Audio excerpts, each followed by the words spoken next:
Hello, how are you? कैसे हो बेटा? बढ़िया हो सब लोग? Very good. तो हम लोग अभी क्या पढ़ रहे हैं? व्याकरण, है ना। सभी को पता है हमारा अभी क्या चल रहा है? व्याकरण। और हिंदी और इंग्लिश में व्याकरण का बहुत महत्व है। जब तक आप सही व्याकरण नहीं सीखोगे तो आपका हिंदी बोलना और लिखना दोनों व्यर्थ है ना। आप सही हिंदी कब सीख पाओगे? जब आप लोग सही मात्राएं, सही व्याकरण सीख पाओगे, है ना। तभी आपको सारे नियम पता चलेंगे और उसके आधार पर ही आप सही हिंदी लिखना, पढ़ना, बोलना सीख पाएंगे। तो हमारे दिन की शुरुआत हम कैसे करते हैं? ईश्वर को धन्यवाद देके सभी अपनी आंखें बंद करें, हाथ जोड़ें और मैम के साथ दोहराएंगे।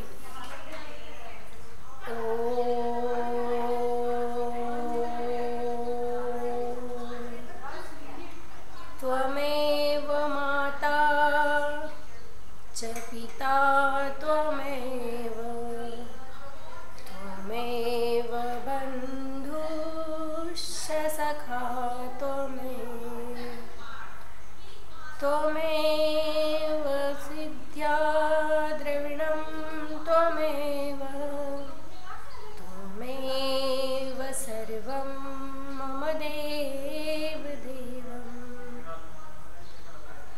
सभी अपनी आंखें खोले। तो हम लोग अभी पढ़ रहे थे, है ना। पढ़ाई की बात की जाएगी। उसके पहले मैं एक आपको छोटी सी स्टोरी सुना देती हूँ, है ना।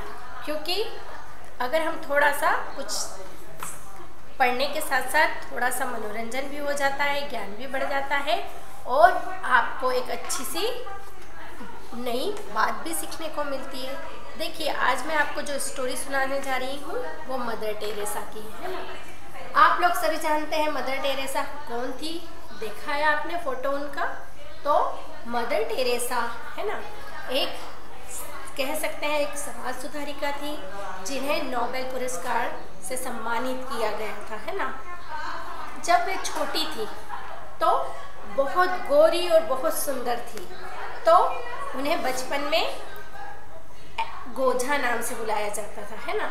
गोझा मीन्स फूल की कली, गुलाब की कली। गुलाब की तरह से गोल लाल लाल गाल और सुंदर सुंदर सी थी वो। तो इस कारण से उनको गोझा बुलाया गया और उनका सही नाम था एग्नेस, है ना। और वो बचपन से ही अनुशासन प्रिय थी, है ना। अच्छी आदतें उन्हें बचपन से ही थी। उनकी माँ का कहना हमेशा मानती थी। उनकी माँ ने उन्हें सिखाया था कि कभी झूठ नहीं बोलना चाहिए, हमेशा सच की राह पे चलना चाहिए और वो माँ की बात नहीं टालती थी। जब वे छोटी थी, है ना, तो उनके एक भाई था, एक बहन थी और माँ थी। माँ, उनके पिता नहीं थे। माँ ने उन्हें बहुत अच्छे से उनका पालन पोषण किया था। क्या हुआ कि उनके जो भाई थे वो मिठाई का बहुत शौकीन था, है ना। भाई को मिठाई खाने का बहुत शौक था। तो वो इसके लिए क्या करते थे, वो लोग, उसकी माँ जो क्रिश्चियन थे, तो केक लाते थे, मिठाई लाते थे। तो उसकी माँ सब बच्चों में बराबर बांट देती थी। लेकिन उसके भाई को मिठाई का बहुत शौक था। तो वो क्या करता था कि जब माँ सो जाती थी तो चुपचाप से किचन में जाके और फ्रिज में से मिठाई खा लेता था। और हमेशा मदर टेरेसा उसे मना करती थी। दोनों भाई बहन थे उसके जो, और उसे भी बोलते थे कि तुम भी हमारे साथ आ जाओ। पर वो मना करती थी कि माँ ने कहा है कभी भी चोरी नहीं करना चाहिए, झूठ नहीं बोलना चाहिए, तो मैं आप लोगों का साथ नहीं दूंगी। लेकिन कभी भी इस बात की शिकायत उसने अपनी माँ से नहीं की कि दोनों भाई बहन रात में जाते हैं और फ्रिज में से मिठाई खा लेते हैं। क्योंकि उसकी माँ ने ये भी सिखाया था कि शिकायत करना भी बुरी बात है। हाँ, एक दिन क्या हुआ कि उसकी माँ चर्च जाती थी। तो माँ ने सिखाया था कि कभी भी भगवान को खा के हमें, है ना, भगवान की पूजा नहीं करना चाहिए। पहले हमें भगवान को धन्यवाद देना चाहिए, उनकी पूजा करनी चाहिए, उसके बाद कुछ खाना चाहिए। उसकी माँ का नियम था ये। तो वो भी इस नियम का पालन करती थी। अब उनकी माँ ने देखा कि जो बच्चे हैं, है ना, बच्चे हैं वो पास के जो कुछ शरारती बच्चों के साथ खेलने लगे थे, जो कि ज़्यादा ही शरारती थे। तो माँ ने उन्हें समझाया कि हमें हमेशा अच्छे बच्चों के साथ खेलना चाहिए, लेकिन बच्चे थे, उन्हें नहीं समझ में आ रहा था। फिर माँ ने उन्हें बताया कि उनकी माँ एक दिन सेवफल ले आई, है ना, टोकनी भर के सेवफल लेके आई, और माँ ने कहा कि देखो मैं सेवफल लाई हूँ, और उसमें उन लोगों को उनने देखा कि अरे माँ, एक सेवफल तो इसमें ख़राब है। तो माँ ने कहा कि हाँ, ये सेवफल क्या है, ख़राब है, अब मैं इसे अच्छे सेवफलों के साथ रखती हूँ।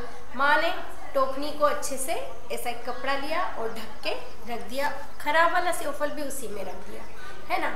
अब 2-3 दिन बाद जब टोकनी खोली तो देखा कि सारे सेवफल सड़ गए थे। तो माँ ने उन्हें समझाया कि देखो, एक सेवफल ने सारे अच्छे सेवफलों को क्या कर दिया, खराब कर दिया। तो इसी तरह अच्छी अगर संगति के साथ रहोगे तो आप अच्छे रहोगे, और अगर गलत संगति के बच्चों के साथ खेलोगे रहोगे तो कैसे हो जाओगे, आप भी खराब हो जाओगे, है ना। तो हमेशा हमें अच्छे बच्चों के साथ रहना चाहिए, खेलना चाहिए। इस तरह उनकी माँ की बातों का उन पर बहुत प्रभाव पड़ा, है ना, और उन्होंने अपनी माँ की बातों को अपने हमेशा जीवन में अमल किया। तो बेटा, आप लोग भी एक बात ध्यान रखो कि कभी भी झूठ नहीं बोलना चाहिए, चोरी नहीं करना चाहिए, और कोई भी गलत काम नहीं करना चाहिए, है ना, क्योंकि हमें छुपाना क्या पड़ता है, जो काम गलत होता है ना। गलत काम कभी नहीं करना चाहिए। छुपाया क्या जाता है, आपको पता है ना, जब हम कोई गलती कर लेते हैं, कभी कभी क्या होता है, आपसे पेन होती है, वो टूट जाती है, ठीक है, चीज़ है, टूटेगी, है ना। कभी कभी आपसे कभी आप चाय दूध पीते हो तो ग्लास टूट जाता है, तो क्या माँ को पता नहीं चलेगा, चलेगा। तो हमें खुद से बता देना चाहिए कि माँ, हमसे गलती हो गई। हो सकता है 1 मिनट के लिए गुस्सा कर देगी माँ, लेकिन आप पे विश्वास करेगी कि हमारा बेटा कभी झूठ नहीं बोलता है। तो बच्चों कभी भी झूठ नहीं बोलना चाहिए, है ना, और हमेशा अच्छी बातों का अनुकरण करना चाहिए। अच्छी मैम बोलती है ना कि अच्छी पुस्तकें पढ़ो, अच्छे खेल खेलो, है ना। तो कैसी लगी आपको कहानी, अच्छी लगी होगी, है ना। इस तरह मैं आपको हमेशा कुछ न कुछ अच्छी कहानियाँ सुनाती रहूँगी, हैं। अब हम क्या करेंगे, आगे की पढ़ाई करेंगे। हमने बेटा वचन पढ़े थे, आप लोगों को मैंने वक्त दिया था कि ये वचन आपको पढ़ना। अब हम अगला पार्ट पढ़ेंगे, सर्वनाम। सर्वनाम, है ना। सर्वनाम पढ़ने से पहले मैं आपको एक प्रश्न पूछना चाहती हूँ, है ना। बहुत ही अच्छा प्रश्न है कि एक ऐसा नाम जो मेरा, तुम्हारा, इस किसी भी बच्चे का, पूरी क्लास का एक नाम ऐसा है जो सब बच्चों का एक ही हो सकता है, और मेरा भी वो वही है। आप सोच रहे होंगे कि ऐसा कोई नाम होता है क्या, है ना, कि जो मेरा भी है, आप सबका भी है एक ऐसा नाम। तो आप लोग इसका प्रश्न का उत्तर सोच के रखो, जब तक मैं आपको एक अच्छी स्टोरी सुनाती हूँ, है ना। अभी आप सोच रहे होंगे अभी तो मैम ने स्टोरी सुनाई है ना, लेकिन चैप्टर ही आपका ऐसा है कि स्टोरी सुनाना ही रहेगी। देखो क्या था, एक शेर था, एक चूहा था, है ना। अब शेर सोया हुआ था, इतने में क्या हुआ कि एक चूहा आया और शेर की पीठ पे बैठ गया। चूहा उछल कूद करने लगा। चूहे तो आदत ही होती ना, इधर उधर उछल करता रहता है। तो चूहा उछल कूद कर लगा। अब शेर को एकदम सुधबुद्धि हुई, उसने अरे कुछ अपने ऊपर भी मक्खी मच्छर आता तो अपन ऐसे करते ना। उसने देखा अरे कौन है मेरे पीछे, है ना। उसने बहुत ना रही थी शेर को, उसने देखा खुल के, कुछ नहीं दिखा क्योंकि इतना छोटा तो दिख ही नहीं पा रहा था। फिर शेर ने क्या करा, चूहे ने फिर से उछल कूद करना चालू करी। फिर शेर को गुस्सा आया कि मुझे इतनी नींद आ रही, कौन मुझे इतने जोर से जगा रहा है। फिर उस पीछे देखा तो इस बार उसे चूहा बड़ा आगे आके था तो दिख गया। तो शेर ने कहा कौन है मेरी पीठ पे। चूहा डर गया, कहाँ बैठ गया हूँ, अरे ये तो शेर है, क्या। शेर ने कहा कौन है ये जिस मेरी नींद आपकी है। चूहा बोला मुझे माफ कर दो, गलती हो गई। शेर बोला कैसे कर दूं? चूहे तुमने मेरी नींद खराब की है, मैं तुम्हें खा जाऊंगा। चूहा बोला मुझे इस बार माफ कर दो, है ना, मैं अगली बार तुम्हारे काम आऊंगा। मैंने कहा इतना छोटा सा चूहा क्या करता है, हटो मैं तुम्हें खा दूंगा। चूहा बोला मुझे माफ कर दो, माफ कर दो, अगली बार से ऐसी गलती नहीं करूंगा। तो शेर कहा चूहे को खाने से पेट भरेगा, चल मोड़ दिया। तब चूहा गया। अब एक दिन और शिकार हो गया और शेर सोया हुआ, शिकार ने उस पर फैला दी।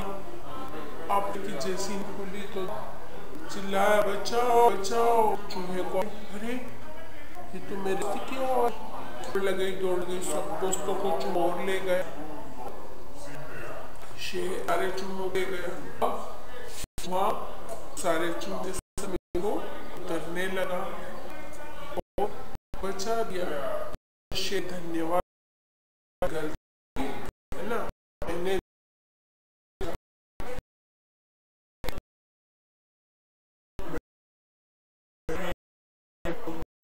तुम्हें